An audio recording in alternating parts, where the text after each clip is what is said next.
खबर है में खुश आमदेद। मेरे साथ आरमीद बड़ी साहब, मैं हूं सईद काजी। आज मरीम नवाज साहिबा की धुआंधार एक हमने प्रेस कॉन्फ्रेंस सुनी और उसकी जद में तो वो भी आ गए जिनकी बैसाखियों पर उनकी खासी वीक सी गवर्नमेंट भी खड़ी है। बहरहाल ये क्या है मामला है, बड़ी साहब आपसे पूछेंगे। इमरान खान ने 12 रबीउल अव्वल को के बाद लॉन्ग मार्च की कॉल दे दी है। कुछ लोग ये कह रहे हैं कि ये भी ब्लफ है, वो नवंबर का इंतज़ार कर रहे हैं और वो तमाशा देख रहे हैं। इसके साथ ताहयात नाअहली के कानून में क्या तरमीम हो सकती है, ये तो हो जानी चाहिए अगर हो सकती है, बल्कि ताहयात ज़मानत की भी के लिए भी अगर तरमीम हो जाए बटी साहब तो उसमें भी कोई हर्ज नहीं। IMF ने ना सिर्फ हमारी इंडस्ट्री तबाह कर दी बल्कि ज़राअत का भी बेड़ा गर्क कर दिया। 23 प्रोग्राम जिन्होंने किए, आज 100 के करीब हमारी इंडस्ट्री बंद हुई है जो तौलिए और बेड शीट्स बनाती है बिजली की कीमतों की वजह से। और बिजली की कीमतों की वजह से बटी साहब जो हमारे किसान हैं आज वहाँ बैठ के एहतजाज कर रहे हैं और यहाँ पर कहत की एक सूरत हाल हो सकती है जिस तरह बल्कि कहा जा रहा है कि होगी कुछ इलाकों में। मगर पहले सबसे आते हैं मरीम नवाज साहबा, बड़ा आग उगली आज उन्होंने, क्या कहेंगे आप? बिस्मिल्लाहिर्रहमानिर्रहीम। काजी साहब, एक तो पहले मैं बात करूंगा साबिक सदर और पीपल्स पार्टी के चेयरमैन मोहतरम आसफ अली जरदारी साहब की हालत बहुत ज़्यादा अल्लाह ताला उनको सेहत दे, तंदुरुस्ती दे और तमाम बीमारों को सेहत कामला दे और अल्लाह ताला उनको शिफा दे। उनको कहीं बाहर ले जा रहे हैं या क्या? कहा जा रहा है कि वो आज रात ही शायद बाहर मुल्क चले जाएंगे। एयर एम्बुलेंस की 3 टीमें आ गई हैं, एयर एम्बुलेंस भी आ चुकी है। हम उनके लिए और तमाम बीमार जिन बेचारों के लिए अस्पतालों में डॉक्टरों की बजाय गायें भैंसें बांधी होती है, अल्लाह ताला उनको भी सेहत दे। अल्लाह ताला उनको भी सेहत दे। रह गई आपकी लीडर मोहतरमा मरीम नवाज साहबा, नहायत काबिल एहतराम है, नहायत काबिल इज्जत है, लेकिन आज की उनकी प्रेस कॉन्फ्रेंस अपने चचा मुस्लिम लीग नून पर खुदकश हमला थी। इमरान खान के बारे में जो उन्होंने लैंग्वेज इस्तेमाल की, मुझे तो यकीन नहीं आ रहा था कि कोई सियासतदान इस किस्म की भी गुफ्तगू कर सकता है। सियासी इख्तलाफ होना चाहिए, इमरान खान साहब भी इन पे करते हैं, लेकिन अखलाकियात का दायरा से बाहर नहीं निकलना चाहिए। शायद हमारे कल्चर ने अब हमें बड़ों का एहतराम और छोटों से प्यार का रास्ता ही भुला दिया है। काजी साहब मुझे ये बताया, उन्होंने कहा मैं अपनी हुकूमत से भी खुश नहीं। इसका मतलब है तो पॉसिबल है कि वो शहबाज शरीफ साहब से रिजाइन मांग लें। अपनी हुकूमत से खुश नहीं, क्योंकि उनकी हुकूमत के जो कप्तान है वो गालबन शहबाज शरीफ साहब है और उनके चचा हैं। अगर वो खुश नहीं है और दूसरा आज फिर उन्होंने अदारों पे हमला कर दिया, आपको पता है इस चीज का, और इतना खौफनाक किया। यही तो कह रहा हूं कि वही बैसाखियां वही पत्ते हवा देने लगे। मतलब है जिनके सर पर आज आप बरी हुई हैं। ये एवनफील्ड केस में एक सवाल था कि ये घर एवनफील्ड फ्लैट आपके हैं, इनकी मनी ट्रेल दे दे। उसके अलावा सारी गुफ्तगू की और उन्होंने कहा कि मौजूदा इमरान खान साहब के बारे में कि वो नए सदर में मुलाकातें कर रहा है और NRO की भीख मांग रहा है। यार वो आदमी वाहिद आदमी है, ये PTI पीपल्स पार्टी PDM नून लीग जदोजहद करते रहे, इलेक्शन जारी हुकूमत मिली चुप कर गए।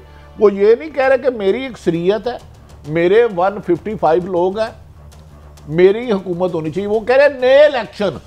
मरियम साहब आज जोशे खताबत में इस ऐसे सख्त लफ्ज़ कह गई, मेरे ख्याल में एक पॉलिटिशियन को मुनासिब नहीं है। हाँ, उनकी एक बात ठीक थी कि जो मरियम औरंगजेब साहब के साथ लंदन में हुआ वो नहीं होना चाहिए। ख़वातीन सबकी काबिल इज़्ज़त है, एहतराम है, हमें इख्तलाफ करने का हक़ है, लेकिन तज़लील करने का अख्तियार किसी ने दिया। तो कहीं साहब ये बताएं इमरान खान से क्या गम है? और कहता है ऐसे शख्स को निशाने इबरत बनानी चाहिए। हमें लेवल पे फील्डिंग नहीं मिली। यार नैब में तरामीम मुकम्मल हो गई, इसहाक डार एक मुल्ज़म मुल्क से आके वजीर बन गया। नवाज शहबाज शरीफ साहब मोहतरम जिन पर वो होनी थी फर्द जुर्म आयद, वो वजीर आज़म पाकिस्तान शहबाज शरीफ साहब हो गए। नवाज शरीफ का केस वो खुद कह रही है खत्म हो गया, एक दरखास्त देनी है, एक दरखास्त की मार है। ब्रेक है, अजान की ब्रेक है, माफ़ी चाहते हैं फ्लो को मुझे रोकना पड़ा क्योंकि ये भी बहुत अहम है। अजान सुनते हैं उसके बाद हाजिर होते हैं, हमारी गुफ्तगू जारी है।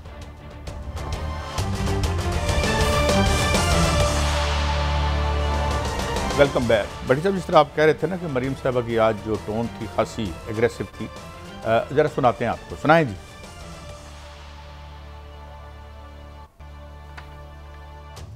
वो शख्स जो रात को ऐवान सदर के अंदर खुफिया मुलाकातें करता है, एनआरओ मांगता है, जब एनआरओ नहीं मिलता तो बाहर खड़े होकर जलसे में बदतमीजी शुरू कर देता है।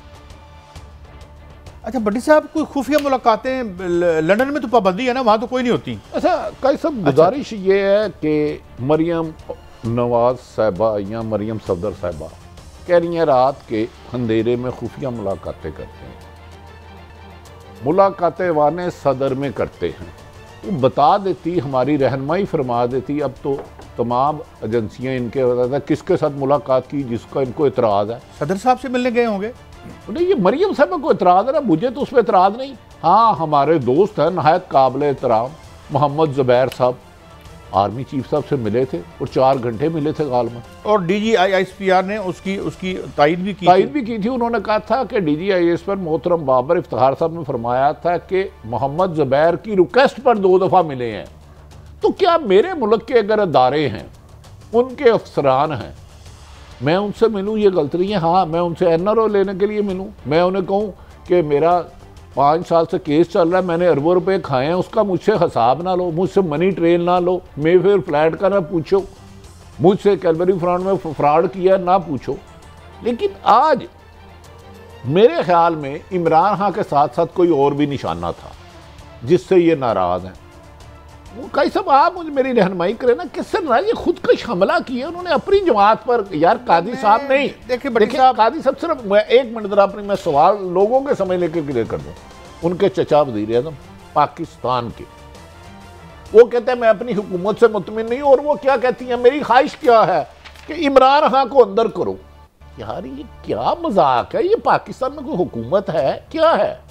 फिर मुझे आपने वो पुरानी बात दोहराने पे मजबूर कर दिया ना भट्टी साहब, कि वो जो था ना, जो मैं कहा करता था कि वो अदाकार नन्ना से कहा था आज खबरें पढ़ दें, न्यूज़ कास्टर नहीं आया, उन्होंने कहा पढ़ते देंगे पर मनेगा कोई नहीं। वो आप मनते नहीं किसी वज़ीर आज़म, उन्होंने यकीन नहीं आता पे किसी वज़ीर आज़म। और दूसरी बात जो वो अटैक कर रही हैं, ये बिल्कुल ऐसे है कि खुदा न खास्ता मैं या कोई और आदमी कुछ बैसाखियों पर खड़ा हो और उन बैसाखियों पर अटैक कर दे, और कमाल हो उनकी। पर आगे बढ़ते हैं। नहीं, आगे नहीं कह सब। देखिए उन्होंने दूसरी और बात फरमाई है, जी हमारे लिए काबिल एहतराम है मरियम नवाज साहबा, मरियम औरंगजेब से भी रिक्वेस्ट है हमें उन्हें इंटरव्यू का टाइम ले दें, क्योंकि कुछ उन्होंने मुलाकातों को जिक्र किया है, तो शरीक जुर्म ना होते तो मखबरी करते।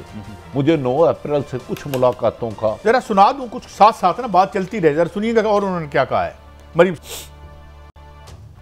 तो चौकीदार जो है, अगर वो वतन की जो बॉर्डर्स है उनकी हिफाजत छोड़ के वो बनी गाला की हिफाजत करना शुरू कर दे तो फिर चौकीदार ठीक है। बनी गाला में हीरों की हिफाजत करना शुरू कर दें। इतने ऑनेस्ट ऑफिसर्स को आपने सिर्फ इसलिए बाहर निकाल दिया क्योंकि उन्होंने ये कहा था कि आपकी जो वाइफ है पिंकी पीरनी साहिबा जो है, बतौर प्राइम मिनिस्टर आपके ऑफिस में उन्होंने जाके कहा था कि वो हीरो के हार रिश्वत में ले रही है, तो आपने उनको वहां से निकाल दिया।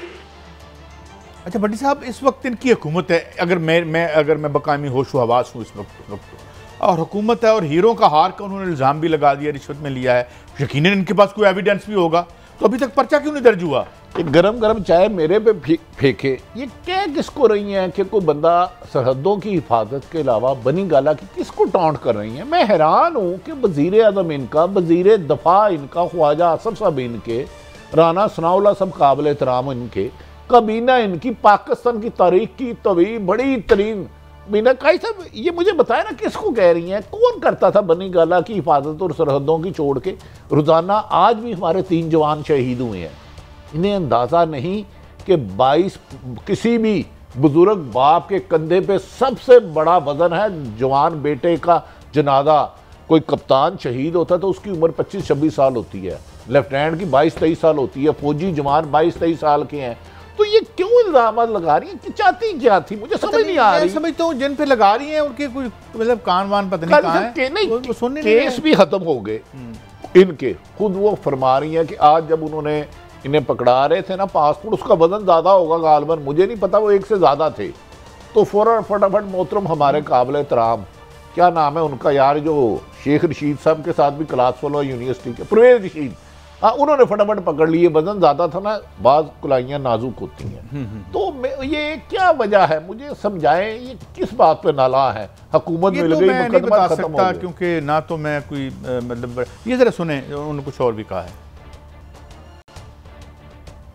बार बार न्यूट्रल से फरियादें कर रहे हैं? क्यों बार बार उनको मजबूर कर रहे हैं कि वो अपने हल्फ से पीछे हटें और आके आपकी मदद करें? मेरी आंख बन जाए, मेरे नाक बन जाए, मेरे हाथ बन जाएं, जैसे कि 2018 के इलेक्शंस में वो बने थे। तो आपको मेरा ख्याल है कि वो वाले न्यूट्रल्स चाहिए जो वोट ऑफ कॉन्फिडेंस आपको लेके देते, जो आपके मेंबर्स को मजबूर करते कि वो इमरान को ही वोट दें। जब सेनेट में इलेक्शन हो या कहीं और भी इलेक्शन हो या वोटिंग हो, वो पकड़ पकड़ के आपके मेंबर्स को और मुखालिफिन के ओपोनेंट्स को लेकर आए और कहें कि वोट डालो जबरदस्ती। ये किसकी इज्जत अफजाई हो रही है बड़ी साहब? ये भी तो बताए ना। काजी साहब गुजारिश माशाल्लाह कुछ बदला तो नहीं वहां पे, वही कुछ है। मुझे तो हैरत है कि जिस तरह इन्होंने खुदकश हमला आज प्रेस कॉन्फ्रेंस में पाकिस्तान के अदारों में बादिउल नजर में मुबैना तौर पर किया, बादिउल नजर में क्या या आपने चचा पे किया, खुल के कर दिया नहीं, तो इस पर अब सब लोग खामोश हैं। ये खुद बता दें कि अब 9 अप्रैल को क्या अमेरिका साइफर नहीं आया था? MQM इनको किसने मिला के दी? बाप पार्टी इनको किसने मिला के दी? ये भी रहनुमाई फरमा देती। नवाज शरीफ बैरून मुल्क कैसे गए? इसाक डार से पहले लंदन प्लान और अमेरिका प्लान में क्या क्या शिकायतें हुई? जो नैप जो अदालत इन पे एक और बात है, जुबैर साहब जो इनके बिहाफ पे तरला करने गए थे वो क्या था? अच्छा मुझे नहीं पता, वैसे इनकी भी 2-4 मुलाकातें हुई हैं, मुझे नहीं कुछ पता। अच्छा नहीं तो आपको तो पता ही कुछ नहीं है ना, आपको बिल्कुल कुछ नहीं पता। ओ, मैं मुलाकातों के हाल बताऊं, कितनी देर खड़े रहे। साहब मैं एक चीज कोट करना चाहता हूं। DGISPR ने कहा कि जब ये आए जुबैर साहब तो इन्होंने इनके केसेस जो है उनके बारे में हमसे बात की। चीफ हमारी जो मस्करी की आदत है, उन्होंने कहा भाई इसका फैसला अदालत करेगी और पार्लिमान फैसला करेगी कौन है। तो ये क्या करने गए थे वहां पे? नहीं देखिए, ये चीफ जस्टिस साहब के पास गए थे। मरियम नवाज साहबा ने बाशर्माफ लफ्जों में कह दिया कि जो आपके बंदे पूरे करते थे ये पूरे अदारे पे अटैक करते, जो आप इनके करते हैं, ये कहना चाह रही हैं। मुझे नहीं पता, मैं तो इनसे सवाल कर रहा हूं मोहतरमा, मेरा भी बल्कि मरियम साहबा का हक है। आप तमाम सियासतदानों से ये मुझे बता दें, जिसके 155 मेंबर अरकान असम्बली कौमी हो, उसकी बजाय हुकूमत 86 वाला करे, 13 जमातों पर मुश्तमिल हुकूमत हो, क्या वहां जबरदस्ती पैसा नहीं चला? PTI के मुताबिक मुनर्रफ अरकान को 20 से 25 करोड़ रुपए नहीं दिए गए। यार ये मुल्क में हो क्या रहा है कादी साहब? हम किस सिमत में चल पड़े हैं?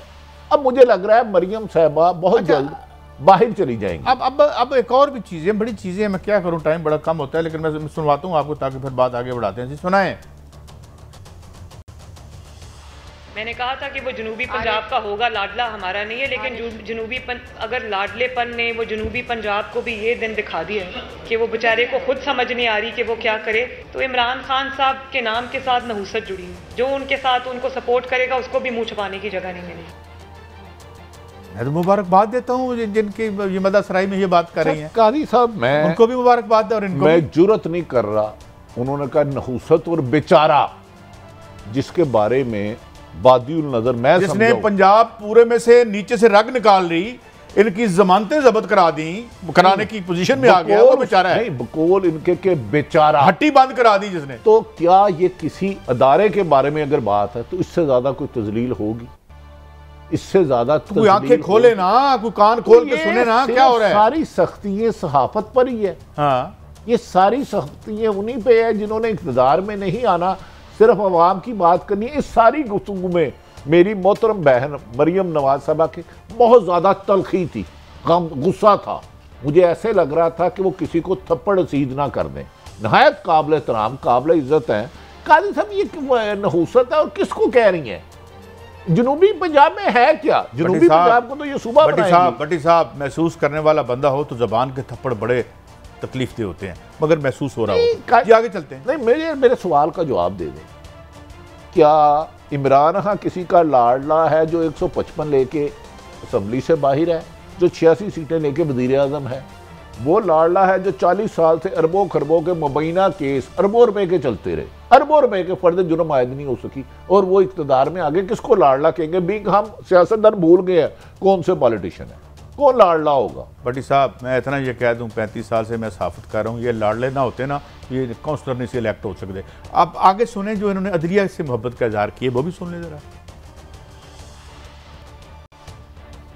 जज जेबा साहिबा की जो तौहीन हुई है उसकी कभी माफी देने से पहले जज जेबा साहिबा से पूछा कि इसको माफी मिलनी चाहिए या नहीं मिलनी चाहिए? क्या आपको अंदाजा है कि ऐसे शख्स को जब माफी मिलती है तो आप किस चीज को फरोग दे रहे हैं पाकिस्तान में? फिर अब किसके मुंह पे फिल्टर लगा होगा? कोई भी जलसे में खड़ा होकर उठ के किसी खातून को गाली दे, डराए, धमकाए, झूठा इल्जाम लगाए, बुली करे और उसके बाद जाके माफी मांग आएगा, फिर सबको माफी देनी पड़ेगी।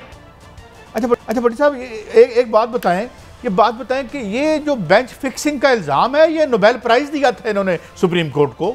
ये किसको कह रही थी कि इन्होंने अदलिया ने इमरान खान को एनआरओ दिया? हाँ, मतलब है ना, देखें Look who is talking। देखें कि जो अभी पासपोर्ट लेके आई हैं, जिनका नैब के, जिनका डीजी FIA साहब का और ISR और ब्रिगेडियर MI और दीगर अफसरान ने तहकीकात में इन्हें मुल्ज़म डिक्लेयर किया।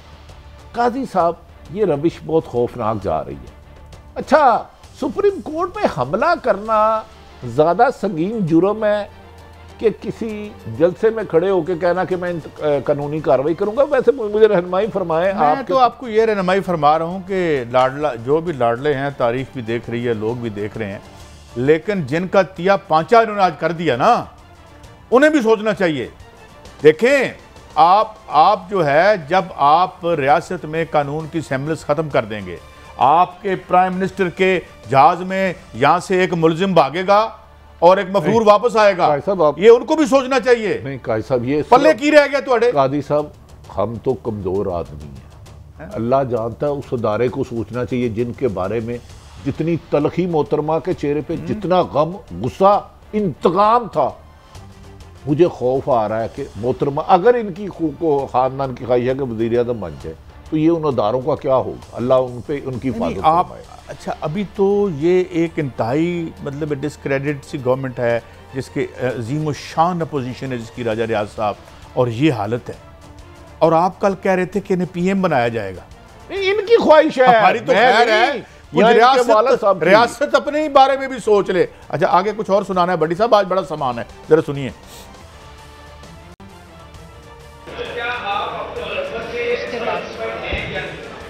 नहीं, मैं सेटिस्फाइड नहीं, मैं सेटिस्फाइड नहीं।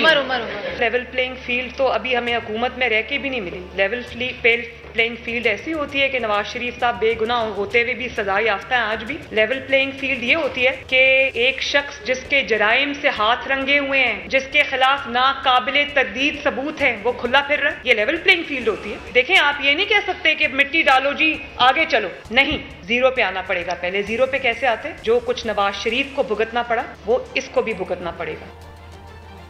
ये तो भट्टी साहब एक पर्सनल वेंडेटा लगता है, एक मतलब है, मैं इसको क्या कहूँ, ये तो बड़ी साहब, उन्होंने वाशगाफ लफ्ज़ों में मोहतरमा मरियम नवाज साहिबा का हुक्म है कि मैं हुकूमत से मुतमिन नहीं हूँ, यानी कि चचा पर अदम एतमाद हुआ कि नहीं? काजी साहब, मैं आपसे मुखातिब हूँ, वज़ीर आज़म को छोड़ें, उन ताया पर भी नहीं। देखिए, उनके वो कहते हैं मैं अपनी हुकूमत में अदम एतमाद नहीं हूँ, मुझ में एतमाद नहीं है। नाकस कारकर्दगी का एतराफ़ मरियम नवाज कर रही है मौजूदा हुकूमत का, ये काजी सही साहब नहीं कर रहे। दूसरा, उन्होंने कहा लेवल फील्डिंग नहीं है। लेवल फील्डिंग क्या होती है यार? नैब में आपने तमाम तरमीम कर ली, जो पीपल्स पार्टी और नून पे मुकदमा था, कमो बेशतर सब खत्म। हालांकि राजा रियाज साहब की अपोजिशन ने एड़ी चोटी का जोर लगाया कि ये काम ना हो। रियाज साहब की अपोजिशन है, शर्म है, अपोजिशन कोई नहीं है। दूसरा, उन्होंने पता है क्या इजहार किया कि मेरी अब जदोजहद इस बात पे होगी कि इमरान खान पकड़ा जाए। इमरान, कोई भी शख्स पकड़ा जाता है जराइम की वजह से। मुझे पहले इनकी जदोजहद क्या है? आप मुझसे सवाल करें, मैं आपसे सवाल करता हूं, क्या हैसियत है उस पार्लिमान की जो एक खानदान के मफाद में कानून बनाए? कौन सी तुम्हारी जमहूरियत है? ये जो लाया पार्लियामेंट्री जमहूरियत है? मेरे ते क्यों गुस्सा झाड़े हो? जवाब दो होते तो गुस्सा कमियार थे जो लाए इनको। मुझे बता दें, दुनिया का एक मुल्क बता दें जहां 155 आदमी वाला बाहिर हो और 86 सीटों वाला वजीर आजम हो, 13 जमातों पर मुश्तमल हो, और उस वजीर आजम की भतीजी मरियम नवाज जो सिर्फ वाइस प्रेसिडेंट है, अपने चचा पर और पार्टी के सदर भी शहबाज शरीफ साहब है, उन पर अदम एतमाद कर रही हो, तो वो इनका मतलब वो एक किस्म का रज़ाई मांग रही है। और भी आपको चीज सुनाता हूं, जिस चौखट पे आपने बयानियां रख के इक़्तिदार लिया वो भी सबको पता है। जरा देखिए और क्या फरमा रही है। नवाज शरीफ का रास्ता अब अल्हम्दुलिल्लाह साफ है। सिर्फ अब एक एप्लीकेशन देनी है कोर्ट में, वो बहुत जल्द अपने वतन वापस आएंगे। बट सब मेरी कुछ कानून जानने वालों से बात हुई है कि इट्स नॉट दैट। वैसे तो वतन अजीज में क्या नहीं होता, वो क्या था इस जमाने में, क्या नहीं होता। मेरी थोड़ी सी रहनुमाई फरमा दे। उन्होंने कहा रास्ता साफ है, जब चाहेंगे आएंगे। यही मरियम नवाज साहबा के उनकी जिंदगी को यहाँ खतरा है, अदालतें इंसाफ नहीं देती, उनकी जिंदगी की गारंटी दो तो मैं रात को ही बुला लूंगी। अब रास्ता सारा साफ इनको किसने करके दिया है? इनके रास्ते में तो बहुत सारी रुकावटें थी कानूनी। वो सारा लेवल ही पुट देता है ऐसी तरह। नहीं कादी साहब ऐसे ना करें। एक तरफ ज़ेबा चोई साहबा की बात करिए जो काबिल एहतराम है, और साकिब निसार साहब का जिस नामुनासिब लफ्ज़ में साबिक चीफ जस्टिस साहब जो उन्होंने गरीबों का भी सो मोटो लिया, तालीम पे लिया, सेहत पे लिया, जराए पेशा लोगों के लिए दिया। तो मुझे बताए जो मौजूदा चीफ जस्टिस साहबान है, जब ये साबिक हो जाएंगे तो ये मरियम साहबा, तो मुझे लग रहा है उनके बारे में भी सख्त रवैया रखेगी। मुझे ये कुछ सस्टेनेबल रास्ता किसने साफ किया? कादी साहब आज थोड़ा सा ना, या प्रोग्राम के बाद बात कर लें। मेरा ख्याल है ये प्रोग्राम के बाद मुनासिब है मेरी और आपकी, यानी नवाज शरीफ सजा याफ्ता हैं, जरा मेरी लोगों की रहनुमाई कर देना, आप साहिब इल्म है। देखें बात यह है कि यही अदालतें हैं, यही कॉन्स्टिट्यूशन है जिसके तहत 3 दफ़ा इनके वालिद मोहतरम ने हल्फ उठाया था। इसी आइन के तहत एक अदालत है जिसका नाम है या तो बगावत कर दें, कोई नया रियासत का निज़ाम ले आएँ, एक ऐसा रियासत का निज़ाम ले आएँ, एक ऐसा आइन ले आएँ जिसमें हम आपको ताहयात आपको, आपकी औलादों को यहाँ पे जो है, और बाकी 24 करोड़ लोगों को यार तुसी किधर हिजरत कर जाओ, उन्हें थे ने हुकूमत करनी है। सब जो कॉन्स्टिट्यूशन ऑफ पाकिस्तान आइन है और जो अदालत हैं उसके फैसले के मुताबिक अभी तक मोहतरम नवाज शरीफ साहब, मोहतरम मैं कह रहा हूँ, खश्तियारी है, आपको समझ नहीं आती, मुजरम है, तो ये करिए रास्ता साफ है। ये क्या है यार? एक दरखास्त देनी है। ओ भाई रास्ता साफ किसने किया?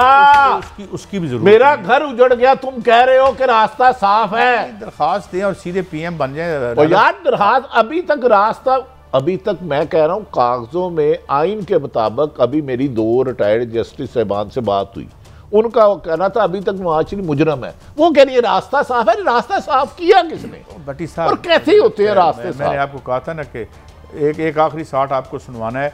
असल में बात के लोग कहते हैं कि जो कॉमन सेंस है ना बड़ी अनकॉमन है, बात की समझ नहीं आ रही, उसके पीछे पूरा पाकिस्तान खड़ा है और समझाए उसको पकड़ते भी मरियम दिल चाहिए। मरियम नवाज साहबा के काई सब सिर्फ एक सवाल, इतना गुस्सा, हुकूमत भी ले ली, अपने ऊपर मुकदमात भी खत्म करवा लिए, इनके बहन के ससुर इसाक डार साहब भी वापस आ गए, मिफ्ता इस्माइल उसकी जंग लड़ रही है। गुस्सा है क्या? ये बड़े एक लॉ एंड ऑर्डर होता है, एक डिसऑर्डर होता है, ये बड़े मसाइल होते हैं, इस विवाद में बात पाकिस्तान में होता लॉ, पाकिस्तान में पता लपड़ा पड़ेगा। अच्छा चलें ये जरा देखते हैं ये कुछ कह रही हैं वो। मेरी माशाल्लाह एक बड़ी वेल एंट्रेंच्ड पार्टी है जिसकी जड़ें अवाम के अंदर है, जो पानी का बुलबुला नहीं है जिसको किसी पाशा ने ज़हीर ने लॉन्च कर दिया और आंखें कान ने उसको आरटीएस बिठा दिया। ये अवाम से मुराद ये बैंक के अकाउंट तो नहीं होते जड़े छड़े, क्या होता? अच्छा उन्होंने दूसरा फरमाया ये पाशा या ज़हीर। अच्छा ये पार्टी बनी कैसे थी जरा पहले बताएं। ये पाशा या ज़हीर किसको कह रहे हैं? जनूबी पंजाब किसको कह रहे हैं? हम तो उफ भी करें तो बदनाम हो जाते हैं, ये कत्ल भी करें तो। भट्टी साहब ठेका जिन्होंने अपने कान में शीशा डाला हुआ आप छोड़ दें, आप उनकी बात नहीं, मेरे उन मुहावजों को कह रहे हैं। मैं छोड़ दें, मुझे ये बताएं कि मैंने आपसे सवाल पूछता हूँ, इन्होंने ये नाम लिया तो वो कौन सा अजीम इनकलाब हुआ था जिसके नतीजे में PMLN बनी थी? अल्लाह जन्नत नसीब करे मियाँ शरीफ साहब से मेरी उनसे शनासाई थी। अच्छा, इनके जो दादा है उनको ज़ियाउल हक से और जिलानी से मिलने गए, मुबैना तौर पर एक बहुत कीमती तोहफे दिए गए। एक दफ़ा मैं बैठा था जहाज़ बरकी अल्लाह जन्नत नसीब करे, वो एक IG पंजाब थे, तो मियाँ शरीफ साहब मुझे खुद सुना रहे थे कि मैंने अपने दोनों बेटों को ज़ियाउल हक और जिलानी क्या था वजीर गवर्नर गुलाम जिलानी साहब के क्या क्या चीज़ें दे के सियासत में लाया।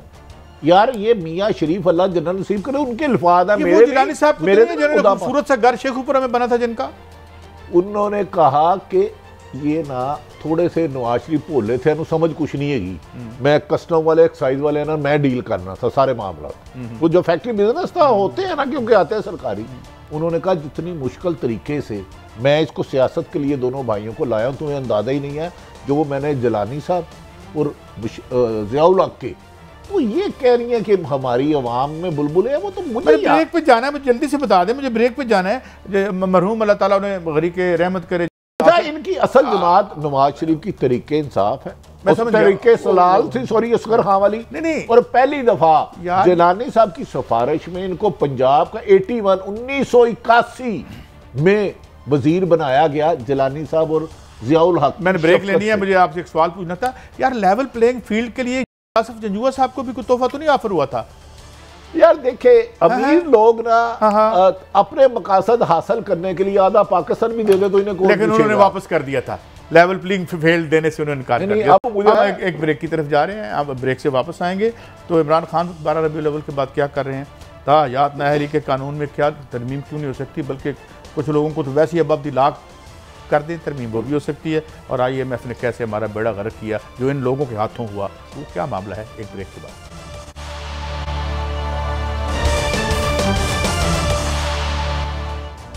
Welcome back. अच्छा भट्टी साहब, खबर तो ये है कि 12 रबीउल अव्वल के बाद वो मिड ऑफ या एंड ऑफ अक्टूबर में जो है वो लॉन्ग मार्च की कॉल देंगे। मेरी सेंस ये है, और हल्की फुल्की खबर भी आप इसको कंफर्म या कर दें या इसको रबिश कर दें, कि मुझे लगता है कि खान साहब आहिस्ता आहिस्ता खेल रहे हैं और वो अपना काम नवंबर के आखिर में ही दिखाएंगे। देखिए काजी साहब, मेरा ख्याल है मूवमेंटें बहुत ज़्यादा चलती रहीं। इमरान खान ने बार बार मौजूदा हुक्मरानों को असाब कमज़ोर कर दी हैं। अगर आज मोहतरमा मरियम नवाज साहबा खुद अपनी प्रेस कॉन्फ्रेंस देखें तो कोई नहीं कह सकता वफाक में इनकी हुकूमत। इमरान खान इनके असाब पर छा गए हैं। उन्होंने अपनी गुफ्तगू में एक लफ्ज़ कहा था, मेरी जद्दोजहद इस बात पर है कि के इमरान खान पकड़ा जाए। यार, आपने एक भी दफ़ा ये नहीं कहा कि बिजली बहुत ज़्यादा महंगी हो गई है, लोगों की 2 वक्त का खाना नहीं मिल रहा और सैकड़ों मीटर काट रहे हैं। और इमरान खान, एक बात बता दूं, इस दफ़ा लॉन्ग मार्च इस्लामाबाद नहीं जाएगा, पूरे मुल्क में लॉन्ग मार्च होगा। और इमरान खान ये स्ट्रेटेजी किसी को भी नहीं बता रहे। उसकी वादिया सबूत हो गया है कि मरियम नवाज साहबा बहुत जल्द पाकिस्तान से जाएंगी और नवंबर तक वापस नहीं आएंगी। लंदन बहुत अहम हो चुका है, कुछ लोग पहले वहाँ हैं, कुछ लोग पहुँचने वाले हैं, और वो प्लानिंग आइंदा मुस्तकबिल की करेगी कि कौन हुक्मरान होगा पाकिस्तान का। यहीं रुकिए और मेरे एक सवाल का जवाब दीजिए कि आपकी इस बात ने मेरे अंदर एक अजीब से सवाल पैदा कर दिया। वो लंदन जाने से पहले अंकल के लिए अपने कोई मुश्किलात तो नहीं पैदा कर रही? देखें, हो सकता है उन्होंने ही कहा हो कि हल्की सी डोज दो, मेरे पास एक बंदा आ रहा है। हमने गालबन 1897 में अंग्रेज़ों की गुलामी में गए थे। मैंने याद नहीं है, मैं तो 1947 में किया। आज भी तुम आपके फैसले अमेरिका और बरतानिया में हो रहे हैं। ये सब फैसले जो आज मरियम साहबा ने किए हैं, ये फैसले लंदन और अमेरिका के रजीम चेंज इमरान खान के लेटर के मुताबिक है और स्क्रिप्ट में लिखा हुआ। और उस स्क्रिप्ट में एक गलती हो गई, जब नवाज शरीफ साहब लंदन गए थे, उस स्क्रिप्ट का हिस्सा था मरियम नवाज साहबा 2 माह बाद जाएगी। ये सारा गुस्सा वो निकाल रही हैं। हालांकि आपको पता है हमजा शहबाज, मैंने कल भी अर्ज किया था, आप पता करें क्यों खामोश है। वो तो वज़ीर आला पंजाब थे, उनके तो पार्टी आ गई थी। आप बताएं ना क्यों आज उन्होंने हमजा शहबाज की एक तारीफ नहीं की, उन्होंने सबसे ज्यादा सख्तियां बर्दाश्त की। हमजा शहबाज के वालिद साहब की हुकूमत को डिस्क्रेडिट कर गई, तो हमजा को कैसे कर? 22 महीने अंदर रहे, उसका जिक्र नहीं किया। इनके वालिद साहब इलाज की गरज से एक एफिडेविट देकर लंदन गए, जो कागजों में कानून में अभी तक इश्तिहारियां स्वाए उनके कलमे और इमरान खान को बुरा भला और अदारों को बुरा भला करने के अलावा मोहतरमा मरियम नवाज साहबा की प्रेस कॉन्फ्रेंस में आपने क्या हासिल किया? मेरी रहनुमाई करें। मैंने तो हैरत हासिल की और आसमान की तरफ देखा कि मेरे अल्लाह क्या हो रहा है वतन अजीज़ में। लेकिन भट्टी साहब, हमने आगे भी बढ़ना है और वक्त थोड़ा सा कम है। मुझे ये बताएं, ताहयात नाअहली तो होनी नहीं चाहिए, लेकिन इसके साथ एक कानून अगर ताहयात जमानत का हम बनवा दें, कुछ खास ख्याल है? क्या ख्याल है आपका? मेरा ख्याल है मुल्क के चंद खानदानों को ताहयात करप्शन की इजाज़त दे देनी चाहिए, मनी लॉन्ड्रिंग की इजाज़त दे देनी चाहिए। गरीबों का, बेबसों का, लाचारों का, जिनकी 30,000 से कम इनकम है, उनका खून और हड्डियाँ निचोड़ के ये तो बैरून मुल्क अरबों रुपए बनाने की जाती ताहयात नाअहली तो काला कानून हम मानते हैं। नहीं मैं कह रहा हूँ ताहयात ये असम्बली अब बिल पास कर सकती है, आपके बकोर राजा वो भी रियाज अपोजिशन लीडर, वजीर आजम कौन नवाज शरीफ, बीच में जो अपने हलके से मुंतहिब नहीं हो सके मौलाना फजलुर रहमान जिन्हें अपने हलके ने रिजेक्ट कर दिया। इनकी हुकूमत ताहयात बता दें कि हम ये खानदानों को करप्शन जायज है। हम मुझे याद है किसी अहम शख्सियत ने कहा था कि वेस्पा पे कमीशन मांगी गई, इसहाक डार से उन्होंने पूछा, इटली की फर्म दो, मुझे नहीं पता, मैं कुछ चीजों की तरफ नहीं जाऊंगा। उन्होंने कहा कि ये ऑरेंज ट्रेन बना रहे हैं साइकिल की तरफ, हम हमारे 90% लोगों के पास साफ पीने का पानी नहीं है। उन्होंने कहा कुछ सियासी फैसले भी करने होते हैं। उन्होंने कहा कि एक आदमी ने कहा कि दुआ करो 2018 में हमारी हुकूमत ना आए, हम मुल्क को दिवालिया करके जा रहे हैं। अब वही हुक्मरान बन गए, अब बताएं हम अपना लहू कहाँ तलाश करें। काजी साहब क्या खेल तमाशा है ये। देखिए भट्टी साहब कुछ केसेस जो हैं वो सुप्रीम कोर्ट में हैं, ये तोशा खाना के हवाले से भी केस है और ताहयात नाअहली भी नहीं होनी चाहिए। लेकिन मेरी एक और आपसे राय है, हम हर साल कोई ना कोई दिन मनाते हैं, वालदा का दिन मनाते हैं, वालिद साहब का दिन मनाते हैं, एक दिन करप्शन का भी मना लिया करें। या वो गलत बात कर रहे हैं, आपके खिलाफ कंटेम्प्ट भी होगी और आप अंदर भी होंगे। आप कुछ खानदान 365 दिन करप्शन के मनाते हैं, करप्शन में मनाते हैं, करप्शन करके मनाते हैं, करप्शन हासिल करके मनाते हैं। हाँ आप करोगे तो फिर भाई 2-3 साल जमानत नहीं होगी। अगर आप गरीब हो, लावारस हो, आपके पीछे स्लीपिंग पार्टनर कोई मजबूत ओहदे पे नहीं है या आप अरबपति नहीं है, तो करप्शन आपके लिए हराम है। अल्लाह ने तो हराम करार दिया है, लेकिन इन लोगों के लिए करप्शन हलाल है। ये 365 दिन करप्शन के मनाते हैं। वरना मुझे बताएं 5 साल मुझे सुप्रीम कोर्ट पूछती रहे, मैं महफिल बैठ कर मनी ट्रेल दे दूं, मैं ना दूं, और मैं प्रेस कॉन्फ्रेंसों में आके वो बातें करूं जिसको मैं और आप करें तो शायद हमारी जुबानबंदी का हुक्म आ जाए। ये इंसाफ है, जुल्म भी रहे अमन भी हो, ये कैसे पॉसिबल है भाई? अच्छा भट्टी साहब आप ये बताएं कि चलें ये ताहयात नाअहली ये तो पार्लिमान का काम है, इसके बाद इसकी इंटरप्रिटेशन जो है वो हमारी अपेक्स कोर्ट ने यानी सुप्रीम कोर्ट ने करनी है। ख़त्म करना है ख़त्म कर दें, ये तो उनका प्रीरोगेटिव है। हम तो उसको हाँ उसके हुस्न कुब्बा पे हम बात कर सकते हैं ना, हम जज साहिबान की शख्सियत। अच्छा मैं आपको एक बात बताऊँ, पार्लियामेंट के जितने सालाना इजलास होते हैं वो पैसे बच जाए ना तो लाखों खानदान रिज़्क़ हलाल से तालीम, सेहत और रोज़गार मिल सकता है उनको। ये पूरे इतने अरसे में पार्लियामेंट ने कहीं ये करारदाद की कि पाकिस्तानी कौम को साफ पानी देना है, बीमार हो जाए तो दवाई देनी है, तालीम देनी है, सेहत देनी है। जिस मुल्क में औरतें बच्चा पैदा करने से पहले दुनिया से रुखसत हो जाए, जहाँ जानवर और इंसान एक जगह से पानी पिए, वहाँ पार्लियामेंट सोई होगी गालबन। पता नहीं आपको पार्लियामेंट से इतनी यार आप क्यों जमहूरियत के खिलाफ बोलते रहते हैं? नहीं जमहूरियत से नहीं, मैं कह रहा हूँ कौन सा कानून किया है इन्होंने कि जिसमें आम शहरी में आम बात कर रहा हूँ, मैं चंद खानदानों की जो हजारों खानदानों की नहीं कर रहा, उसके लिए कादी साहब तसलसल है ना 14 साल जमहूरियत का, और अच्छी बात है होना भी चाहिए, लेकिन एक कानून बता दें जिसमें आम शहरी को उसके हकूक देने के लिए जद्दोजहद हुई। साहब आज एक खबर तो मैं ये दे दूं कि किसानों का कोई वक्ती तौर पर मुआहदा हुआ और मुझे नहीं लगता कि ये मुआहदा बड़ी देर, अभी इसकी जो स्याही है खुश्क होने से पहले ये मुआहदा क्या मुआहदा कर सकते हैं। ये मुआहदा करने की पोजीशन में ही नहीं है।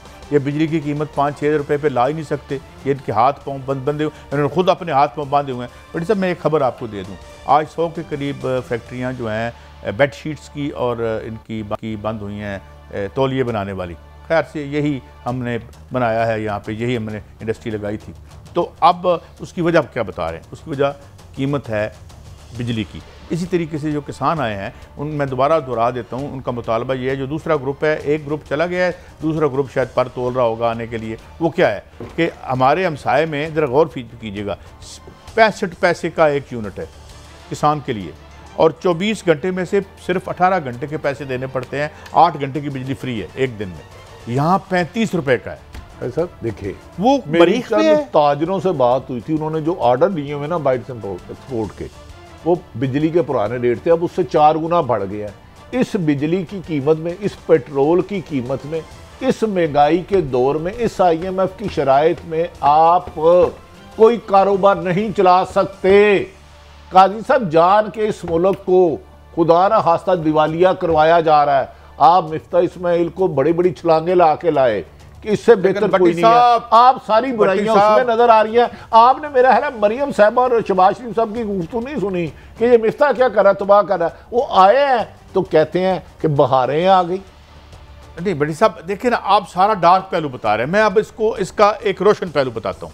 रोशन पहलू ये है कि इस कैसीनो सिस्टम में जो माल बनाया है डॉलरों वालों ने, डॉलर के जो बैंकों ने माल 56 अरब रुपए के करीब इन्होंने माल कमाया है, और जो ये जिनका शुक्रिया अदा किया था इसहाक डार साहब ने कि मैं मशकूर हूँ, वो 5-10 रुपए, ये अब यहाँ डॉलर पाकिस्तान की रियासत नीचे नहीं लाती, वो लाते हैं जो डॉलर के सट्टे का काम करते हैं, या वो स्टेट बैंक जो डायरेक्ट जवाबदेह होता है आपके आलमी मालियाती इदारों को। तो उन्होंने तो माल बनाया है, आप क्यों परेशान हैं? मौजूदा बिजली और पेट्रोल की कीमत में कोई बिजनेसमैन भी रो रहे हैं सारे।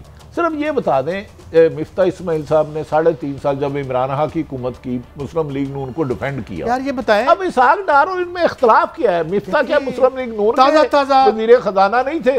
मिफ्ता इस्माइल सब ताज़ा इनकलाबी हुए हैं। मुझे लगता है उन्होंने कहा है कि ये जो जमहूरियत है ये 1% के लिए है।